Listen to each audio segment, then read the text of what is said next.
कल चन्नी और सिद्धू में बातचीत तो हुई, लेकिन कहा यह जा रहा है कि सिद्धू अभी खुश है कि वो नाराज है। पिक्चर अभी क्लियर नहीं हो पाई है। सिद्धू एक तरफ, लेकिन दूसरी तरफ कांग्रेस को परेशान कर रहे हैं सबसे ज्यादा इस वक्त कैप्टन अमरिंदर सिंह। कैप्टन अमरिंदर सिंह इसलिए क्योंकि वो अपने पत्ते नहीं खोल रहे हैं। वो ये बता नहीं रहे हैं कि कांग्रेस का दामन छोड़ने के बाद नेक्स्ट स्टेप उनका क्या होगा। तो फिर आज हुआ क्या कुछ, कांग्रेस की परेशानी जग जाहिर कैसे हुई, इस रिपोर्ट में देखिए। Sidhu is not the right man for Punjab and अगर वो लड़ेगा, जहां से भी लड़ेगा, मैं उसको नहीं जीतूंगा।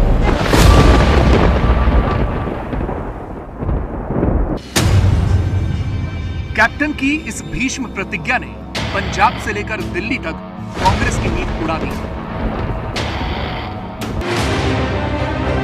कैप्टन अमरिंदर सिंह ने यह बात भले ही सिद्धू को लेकर कही है, लेकिन चुनौतियां चन्नी की बढ़ गई। कांग्रेस और बीजेपी इसका भावार्थ और इसका निहितार्थ अपने अपने तरीके से निकाल रहे हैं, लेकिन सच तो यह है कि कैप्टन की इस एक लाइन में पंजाब में कांग्रेस का भविष्य छिपा हुआ है। जहां से भी लड़ेगा, मैं उसको नहीं जीतूंगा। और यही वजह है कि पहली बार कांग्रेस ने कैप्टन को निशाने पर ले लिया। जिस तरीके से एक परसेप्शन बन गया था किसी कैप्टन अकालियों से मिले हुए हैं, आज मुझे ये कहते हुए दुख हो रहा है कि श्री अमरिंदर सिंह जी के 2-3 दिनों में जो बयान आए हैं, वो बयान ऐसा लगता है कि किसी प्रकार के दबाव में हैं। ये वही हरीश रावत है जिनके कंधे पर यह जिम्मेदारी थी कि वो पंजाब कांग्रेस के प्रभारी के तौर पर अंदरूनी उठापटक को शांत करें, कैप्टन और सिद्धू के झगड़े को शांत करें, लेकिन ऐसा हो नहीं पाया। सिद्धू ने जो तेवर दिखाए हैं वो तो अलग है, लेकिन कैप्टन की खुल्लम खुल्ला चुनौती ने कांग्रेस की चिंताएं बढ़ा दी हैं और इसीलिए हरीश रावत ने कैप्टन से जुड़ी उन तमाम बातों से पर्दा उठा दिया जो अब तक बंद कमरे के भीतर थी। हरीश रावत ने एक बयान जारी करके मीठे मीठे शब्दों में कैप्टन अमरिंदर सिंह की ऐसी बखिया उधेड़ी कि कैप्टन तिलमिला गए। उन्होंने भी रावत के आरोपों पर लिखित पलटवार किया। हरीश रावत ने लिखा, कांग्रेस ने कैप्टन अमरिंदर सिंह को 2 बार मुख्यमंत्री बनाया, 3 बार प्रदेश अध्यक्ष बनाया, उन्हें हमेशा फ्री हैंड दिया गया। क्या ये अपमान है? कैप्टन ने जवाब में कहा, अगर पार्टी मुझे अपमानित नहीं करना चाहती थी तो सिद्धू को पब्लिक प्लेटफॉर्म पर मेरी आलोचना करने की इजाजत किसने दी? हरीश रावत ने लिखा, बरगाड़ी बेअदबी, बिजली और ड्रग्स जैसे मामलों में वो जनता से किए वादे पूरे नहीं कर पाए। अपने जिद्दी स्वभाव की वजह से वो न अपने विधायकों की सुनते थे, न मंत्रियों की और न ही पार्टी हाईकमान की। कैप्टन ने जवाब दिया, हरीश रावत ने खुद कहा था कि 2017 के चुनावी वादों को लेकर उनके काम से संतुष्ट हैं, फिर वो कैसे कह सकते हैं कि पार्टी नेतृत्व उनसे असंतुष्ट था? हरीश रावत ने कहा, 43 विधायकों ने कैप्टन के खिलाफ लिखित शिकायत दी थी, उन्हें बताकर विधायक दल की बैठक बुलाई गई थी।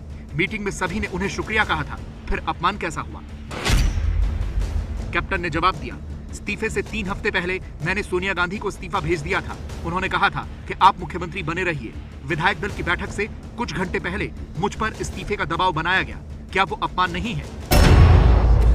अमित शाह से कैप्टन की दिल्ली में हुई मुलाकात कांग्रेस को सबसे ज्यादा खल गई। इसे लेकर हरीश रावत ने कैप्टन पर सबसे बड़ा सवाल खड़ा कर दिया। कुछ नेताओं से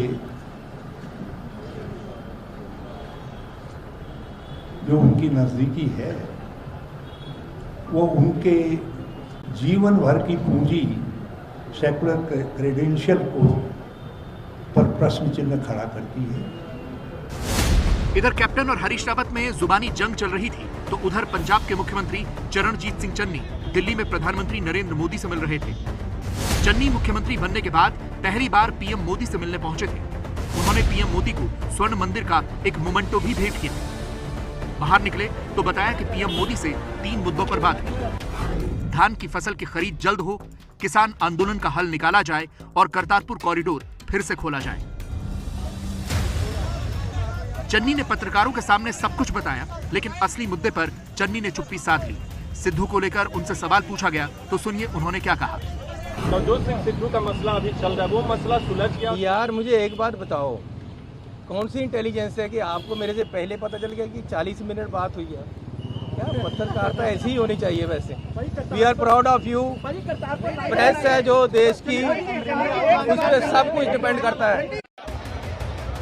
सिद्धू और चन्नी की एक दिन पहले बैठक हुई थी, जिसके बाद ये दावा किया गया कि मामला सुलझ गया है, लेकिन हरीश रावत के बयान से लगता है कि बात अभी पूरी तरह नहीं बनी। उनकी और मुख्यमंत्री जी की बातचीत हुई है और वो बातचीत आगे बढ़ेगी और स्थानीय स्तर पर मुझे पूरी उम्मीद है कि पंजाब में ही पंजाब कांग्रेस इस मामले का समाधान निकाले। सिद्धू को सबसे बड़ी दिक्कत डीजीपी इकबाल प्रीत सहोता और एडवोकेट जनरल एपीएस दियोल की नियुक्ति पर थी। खबर है कि उनकी नाराजगी दूर करने की कोशिश में तेजी आ गई है। पंजाब में नए डीजीपी के चयन के लिए पंजाब सरकार ने 1985 से लेकर 1991 बैच तक के 10 आईपीएस अफसरों के नाम यूपीएससी को भेजे हैं। यूपीएससी 3 अफसरों का पैनल वापस पंजाब सरकार को भेजेगा। उनमें से किसी एक को पंजाब का डीजीपी लगाया जा सकता है। चन्नी चुप है, सिद्धू शांत है, लेकिन हरीश रावत ने जो कुछ कहा उससे यह साफ है कि पंजाब कांग्रेस की कलह कथा पर अभी पूर्ण विराम नहीं लगा है।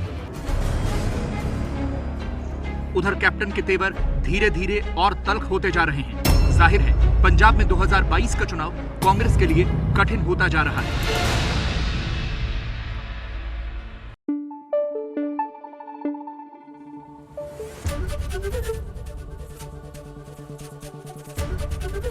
एबीपी न्यूज आपको रखे आगे।